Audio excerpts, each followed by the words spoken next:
Hello everyone, welcome to Grammarly hacks by Kavita. आज के इस वीडियो में हम डिस्कस करेंगे टॉपिक ऑफ आर्टिकल। ये टॉपिक काफ़ी इंपॉर्टेंट रहता है, चाहे आप जेके एसएसबी का एग्ज़ाम दे रहे हो, आप एसएससी का एग्ज़ाम दे रहे हो या आप कोई भी टीचिंग एग्ज़ाम दे रहे हो।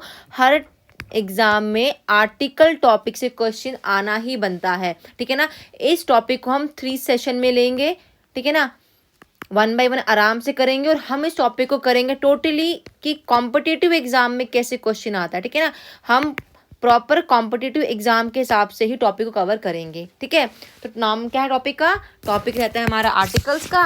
तो आज हम इसको आराम से डिस्कस करेंगे। सबसे पहली चीज़ रहती है हमारी कि आर्टिकल होता क्या आखिरकार। देखो, एक आर्टिकल होता है सामान, है ना। एक आर्टिकल का मतलब सामान निकल के भी आता है कि आपने मार्केट से कोई आर्टिकल लिया, कोई सामान परचेज किया। एक आर्टिकल आपका न्यूज़पेपर पे जो इश्तिहार आते हैं आपके आर्टिकल्स की फॉर्म में आते हैं, वो भी हो सकता है। और हम जिस आर्टिकल की बात कर रहे हैं, हम ग्रामर से डील कर रहे हैं, ठीक है ना। हम ग्रामर से डील कर रहे हैं, तो हम इस आर्टिकल की बात कर रहे हैं। अब सबसे पहली चीज़ कि ये होते क्या हैं, तो देखो, ऐसी कोई भी चीज़ जो हमने पढ़ रखा है जो नाउन या प्रनाउन के बारे में बताती है, उसको हम क्या कहते हैं ग्रामर में? उसको कहते हैं एडजेक्टिव, ठीक है ना। तो बेसिकली जो हमारे आर्टिकल्स होते हैं ना, ये क्या होते हैं? फॉर्म होते हैं किसकी? एडजेक्टिव के। आप आर्टिकल को क्या कह सकते हो कि they are the forms of adjective, जो हमें नाउन या प्रनाउन के बारे में बताते हैं। नॉर्मल सेंटेंस में क्या होता है? हमें एक नाउन दिखता है, नाउन से पहले सेंटेंस में हमारा एडजेक्टिव हो सकता है ना, या कह लो आप एडवर्ब भी हो सकता है। वैसे हमारा सेंटेंस में आर्टिकल भी नाउन से पहले आता है, ठीक है ना। समझना इस चीज़ को। मैं कहती हूँ एग्जाम्पल के तौर पर, मैं लिखती हूँ आई नीड अ चेयर, मुझे एक चेयर चाहिए, है ना। तो यहाँ पे ये चेयर क्या है आपका? ये नाउन है। यहाँ पे नाउन से पहले आ रहा है ना हमारा आर्टिकल। ये आ क्या है यहाँ पे? हमारा ये आर्टिकल ही तो है। तो मैं वही कह रही हूँ कि नॉर्मली क्या होता है, नाउन से पहले हमें अपना आर्टिकल दिखता है। और हमने अभी पढ़ा कि आर्टिकल है क्या? आर्टिकल हमें नाउन या प्रनाउन के बारे में, मतलब सब्जेक्ट के बारे में ही बताते हैं। फॉर एग्जाम्पल मैं लिखती हूँ एक और example, I want the red Apple, मुझे ये लाल वाला एप्पल चाहिए, है ना। एग्जाम्पल के तौर पे लो आप, ये एप्पल नाउन है। किस तरह का एप्पल है? ये लाल एप्पल है। तो ये लाल, इस एप्पल को मॉडिफाई कर रहा है, तो मतलब ये रेड का यहाँ पे ये एडजेक्टिव है। मैंने वही कहा कि नाउन से पहले हमारा एडजेक्टिव आ सकता है और उससे पहले हमारा आर्टिकल। देखो, ये दा क्या है कि मुझे यही वाला, मुझे यही स्पेसिफिक चाहिए, तो मैंने यहाँ पे दा आर्टिकल लगा लिया है। तो कहने का मतलब क्या इन शॉर्ट, कि आर्टिकल्स को आप नाउन या प्रनाउन से पहले यूज करते हो। देखो, एक ही चीज़ याद रखना माइंड में अपने, क्या आपको बस एक ही पॉइंट याद रखना है, वो क्या रहता है आपका, कि जो आर्टिकल्स होते हैं हमारे, दे आर द, पहला चीज़ क्या मैंने कहा, ये आपको फॉर्म ऑफ किसकी है? ये एडजेक्टिव्स की फॉर्म होते हैं, जो आपको बताते हैं नाउन या प्रनाउन के बारे में। बस इतनी सी लाइन को आपको याद रखना है, और सेंटेंस कोई भी पकड़ना है आपको, उसमें देखना है कि ऐसा होता है भी है या नहीं, ठीक है ना। ये थी आपकी डेफिनेशन, ये था आपका मीनिंग। अब बात करते हैं टाइप्स की। तो आर्टिकल को दो तरह से डिवाइड किया है। ऐसे तो हमारे पास आर्टिकल 3 होते हैं, आ, एन और the. There are 3 types of articles, a, an और द। और इन 3 आर्टिकल्स को डिवाइड किया, they are divided into 2 types. इनको 2 कैटेगरीज में डिवाइड किया। एक को नाम दिया डेफिनेट आर्टिकल और एक को नाम दिया इनडेफिनेट आर्टिकल। देखो क्या नाम है, डेफिनेट और इनडेफिनेट। जब कहते हो डेफिनेट, मतलब क्या निकल के सेंस आ रहा है, मतलब किसी पर्टिकुलर की बात कर रहे हो, किसी पर्टिकुलर इंडिविजुअल बोल लो, किसी चीज़ पर्टिकुलर की बात करें, उसके लिए आप यूज़ करते हो वर्ड डेफिनेट, जो डिफाइन करा उस चीज़ को। वैसे इनडेफिनेट मतलब क्या आ रहा है? That points out to any of a group, किसी को भी, मतलब वो कोई भी हो सकता है ना, any one of a group बोल लो, उस क्लास के बारे में बोल लो, उस चीज़ के बारे में बोल लो, ठीक है ना, या उस थिंग के बारे में बोल लो, ठीक है ना। और यही इनडेफिनेट में आते हैं आपके क्या? आर्टिकल आ और एन। और यहाँ से बनता है एग्जाम में आपका क्वेश्चन, ठीक है ना। कहाँ से? आ और एन से। और वही डेफिनेट में आता है जो पर्टिकुलर, जो स्पेसिफिक है, वहाँ पे आता है आपका आर्टिकल दा या दी। दोनों में डिफरेंस है, हम पढ़ेंगे जब इसको हम पढ़ेंगे, ठीक है, उस टाइम पे समझाऊंगी मैं डिफरेंस क्या रहता है दा और दी में। फिलहाल हम बात करेंगे अभी इनडेफिनेट आर्टिकल्स आ और एन की, ठीक है ना। आई होप इतना समझ आ गया होगा। मैंने क्या कहा, 2 तरह के आर्टिकल हैं। एक है हमारे पास दा, जिसको आप कहते हो डेफिनेट, क्योंकि ये है पर्टिकुलर, ये बात करता है किसी स्पेसिफिक की। वही आ और एन जो रहते हैं, ये हमारे क्या है? इनडेफिनेट है, क्योंकि ये किसी की बात करते हैं, एनी वन की, किसी की भी बात कर सकते हैं सेंटेंस के अंदर। आप समझते हैं एग्जाम्पल से कैसे? वही जो मैंने प्रीवियस एग्जाम्पल ली थी, मैंने कहा आई वॉन्ट एन एप्पल, और सेम टाइम पर लिखती हूँ मैं I want the red Apple. क्या दोनों एग्जाम्पल सेम है हमारी? नहीं ना, दोनों में बहुत डिफरेंस है। एक मैंने कहा है कि आई वॉन्ट एन एप्पल, मुझे एक एप्पल चाहिए। एप्पल मुझे कोई सा भी चाहिए, है ना, मतलब एनी वन एप्पल है, तो मैंने यहाँ पे आर्टिकल एन लगाया। अब बच्चे यहाँ पे कंफ्यूज होते हैं दो चीज़ों में कि यहाँ पे क्या, यहाँ पे ए आएगा या यहाँ पे एन आएगा। हमारा कंफ्यूजन इसी में आके लगता है ना, तो मैं ये आपको समझाऊंगी अभी आगे जाके। फिलहाल बस समझो यहाँ पर क्या कॉन्सेप्ट क्या समझना है आपको कि ये इनडेफिनेट क्यों है, क्योंकि किसी की बात करें कि मुझे कोई सा भी चलेगा, वो चाहे हरा कलर का है, वो लाल कलर का है, मुझे कोई भी चलेगा। लेकिन जब मैं कहती हूँ I want the red Apple, मतलब मैं इस रेड मतलब मैं स्पेसिफिक बता रही हूँ कि मुझे ये लाल वाला ही चाहिएगा, चलेगा, है ना। तो मैंने यहाँ पे दा लगाया, मतलब ये दा बता रहा है इस लाल वाले इस पर्टिकुलर की बात, इसलिए हमने यहाँ दा लगाया, ठीक है ना। ये था डिफरेंस किसके बीच में, डेफिनेट और इनडेफिनेट में, ठीक है ना। आई होप इतना क्लियर हो गया होगा आप लोगों को। अब हम सिर्फ बात करेंगे पहले किसकी, हम बात करेंगे अपने इनडेफिनेट आर्टिकल्स। किसकी बात करेंगे, इनडेफिनेट आर्टिकल्स की, ठीक है ना, जिसमें आते हैं आपके दो नाम आ और एन, ठीक है ना। जैसे मैंने लिखा example, I need a chair, मतलब क्या है, मुझे चेयर चाहिए। अब वो चेयर मेरे पास कोई भी हो सकती है ना, वो लकड़ की हो सकती है, वो लोहे की हो सकती है ना, वो किसी की भी हो सकती है, इसलिए मैंने आ लगाया। हम कंफ्यूज क्या होते हैं यहाँ पे कि आ आएगा या आई नीड एन चेयर, है ना। दो कंफ्यूजन हमारी रहती है कि आई नीड आ चेयर या आई नीड एन चेयर। हमें पता है कि यहाँ पे क्या आएगा, आई नीड आ ही आता है, एन नहीं आता। लेकिन ये एन क्यों नहीं आता है, इसके पीछे का जो रीज़न है हम उसको समझेंगे, ठीक है ना।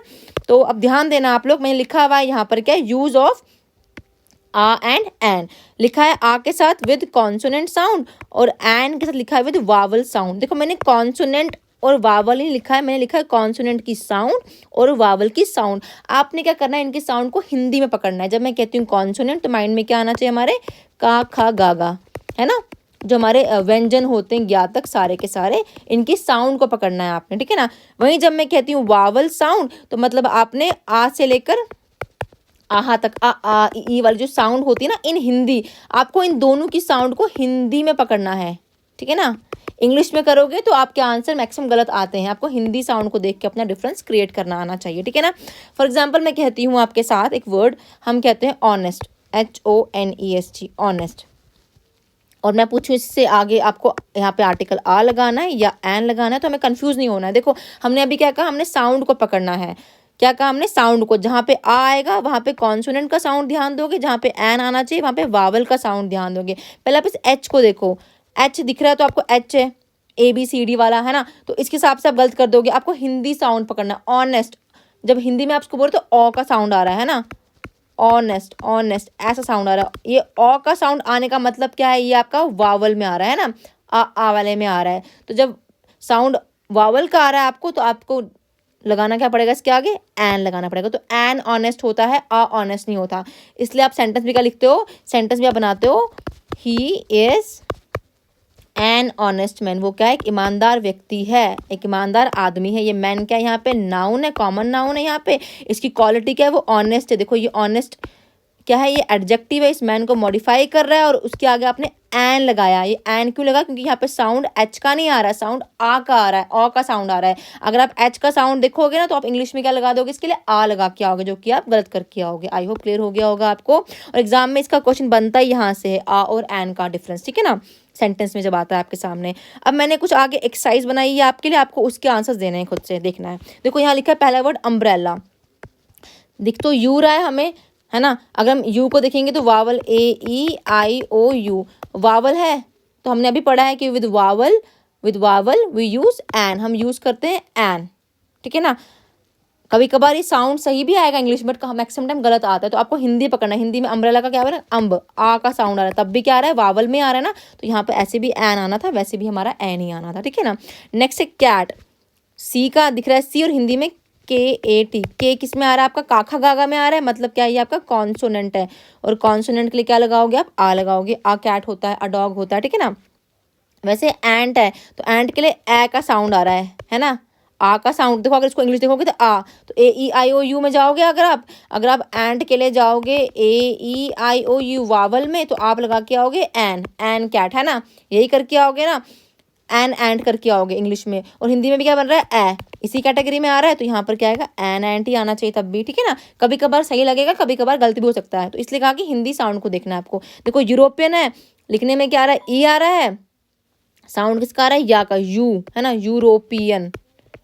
तो या किस कैटेगरी में आता है, या हमारा आता है आ के साथ, है ना, ठीक है, कॉन्सोनेंट में आ रहा है, ठीक है ना। अब इसका अगर आप इंग्लिश देखोगे तो आप लगाओगे ए ई में आ रहा है, आप लगा के आओगे एन, क्योंकि वावल बन जाएगा, लेकिन वो गलत हो जाएगा ना आपके लिए, यहाँ पे अब आ आएगा, तो कहीं कहीं पे आपको ध्यान देना है एग्जाम में, ठीक है ना, इसलिए हिंदी साउंड बोला है आपको।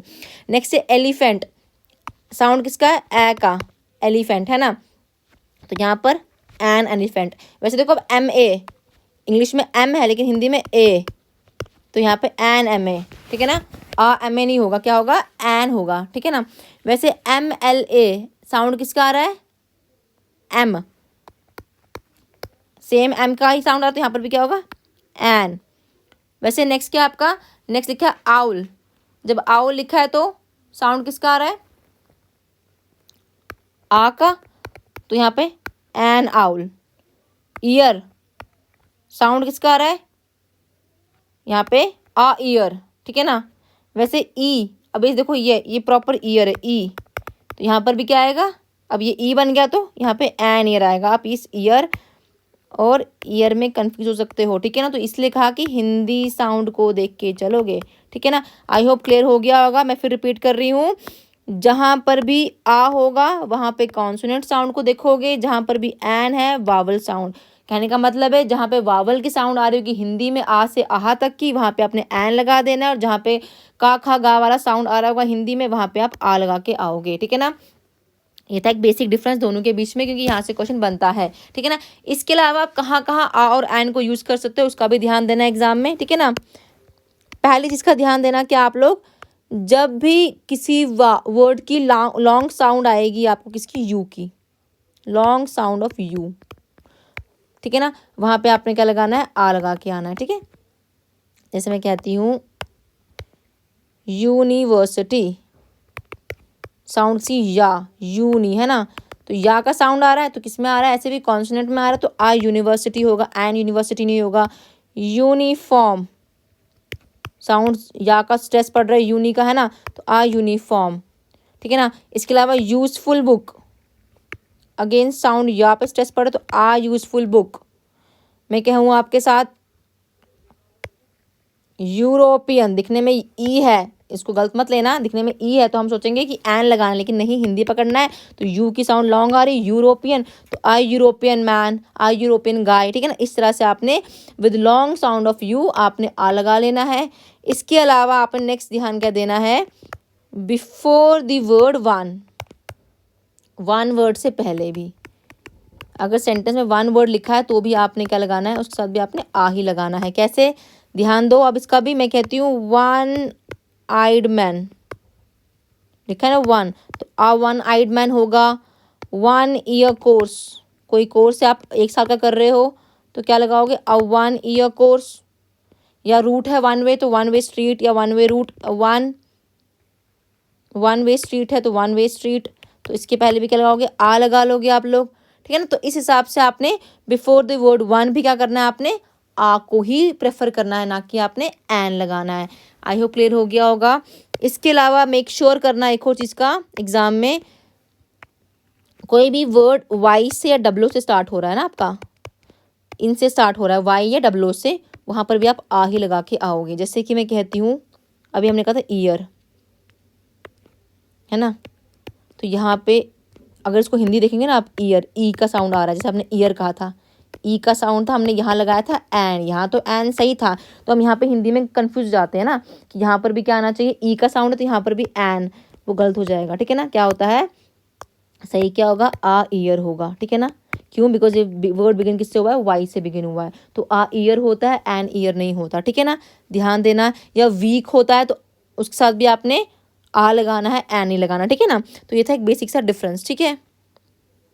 किसका मैंने कहा अभी फिलहाल आपको, मैंने अभी सिर्फ इतना ही कहा आपको कि क्या क्या कहा मैंने आपको, बिफोर द वर्ड वन कहा, इसके अलावा मैंने कहा लॉन्ग साउंड यू की होगी, वहाँ पे देख लेना, वर्ड वन के साथ देख लेना, और मैंने ये भी कहा आपको कि वाई और डब्ल्यू के साथ भी देख लेना। या कभी कभार क्या होता है जब किसी चीज़ को पहली दफ़ा देखते हो, ये भी ध्यान रखना, ठीक है ना। व्हेन वी मेंशन, इसको लिख लो या तो सब, something for the first time, something but ये रूल अप्लाई हमेशा नहीं होता, ठीक है ना, फॉर द फर्स्ट टाइम ये हमेशा अप्लाई नहीं होगा। बट स्टिल फिर भी अगर छोटी स्टेटमेंट्स दिखती हैं एग्जाम में हमें तो हम इसको अप्लाई कर सकते हैं। इसमें कहती हूँ आई सॉ अ डॉग, मैंने डॉग देखा, तो ये आ लगा। और ऐसे भी डी था इसलिए हमने यहाँ पे डा का साउंड था इसलिए हमने यहाँ पे आ लगाया, ठीक है ना। तो वो ऐसे भी हमें उसका क्लैरिटी मिल जाता है, ठीक है ना। ऐसे ही अब आपको एन का ध्यान क्या देना है, पहला तो मैंने कह दिया एन के लिए आपको कि वावल साउंड जहाँ पे होगी हिंदी में, इन हिंदी, ठीक है ना, वहाँ पे आपको क्या लगाना है, एन से एन एप्पल, ठीक है ना। यहाँ पे ए का साउंड था इसलिए यहाँ पे एन लगा, ठीक है ना। इसके अलावा एक सेकेंड इसका ध्यान देना, जहाँ पर भी साइलेंट एच का साउंड होगा, ठीक है ना, साइलेंट एच, ठीक है ना, वहाँ पे आप क्या यूज़ करते हो, वहाँ पर भी आप एन ही लगाते हो, जिसमें कहती हूँ ऑनेस्ट। ये एच तो साइलेंट होता है ना हमारा, इसको हम ऐसे पढ़ते हैं कि हॉनेस्ट, नहीं ना, इसको हम ऑनेस्ट पढ़ते हैं, मतलब साउंड ओ का ही आ रहा है ना यहाँ पे, क्योंकि यहाँ पे एच क्या साइलेंट है, तो इसलिए ऑनेस्ट, एन ऑनेस्ट मैन। या ऑनर, इसको आप हॉनर नहीं पढ़ते, ऑनर पढ़ते हो, तो यहाँ पर भी एच क्या साइलेंट है, तो ये एन ऑनर होगा, एन ऑनरेबल मैन होता है। या आप कह लो ऑनेस्ट, ईमानदार, ये मैंने बता रहा शायद से ना, एन ऑनेस्ट मैन, ठीक है ना। तो या आवर, एन आर, ठीक है ना, तो इसको एन हार नहीं पढ़ते हो आप लोग, ठीक है ना। तो ये है एक बेसिक सा डिफरेंस आ और एन का। आई होप क्लियर हो गया होगा आप लोगों को। बहुत ही सिंपल है, डिफिकल्ट कुछ नहीं है। पहला मैंने सिर्फ क्या बताया कि जो आर्टिकल होते हैं हमारे, ये होते हैं हमारे एडजेक्टिव की तरह, इनकी फॉर्म होते हैं जो बताते हैं हमें नाउन या प्रोनाउन के बारे में, ध्यान रखना। फिर मैंने आपको बताया इसकी टाइप्स में हमारे पास दा है, आ और एन है। जो आ और एन है ये हमारे होते हैं इनडेफिनिट आर्टिकल, जो मैंने आपको आज करवाए, कल मैं करवाऊंगी आपको दा। और मैंने आपको इन दोनों आ और एन का आज डिफरेंस भी करवाया। आई होप आपको ये बेसिक समझ आया होगा कैसे आपने आ और एन को यूज़ करना है, क्योंकि यहाँ से 1 मार्क्स का क्वेश्चन बनता है, ठीक है ना, यूसेज ऑफ आ और एन का। कल मैं लेके आऊँगी वीडियो अपना आर्टिकल दा का यूज़, और उसके बाद हम करेंगे 0 आर्टिकल्स और ओमिशंस की बात, फिर हम करेंगे इसके बेस एरर। आई होप आपको कंटेंट समझ आया होगा। Thanks and have a nice day.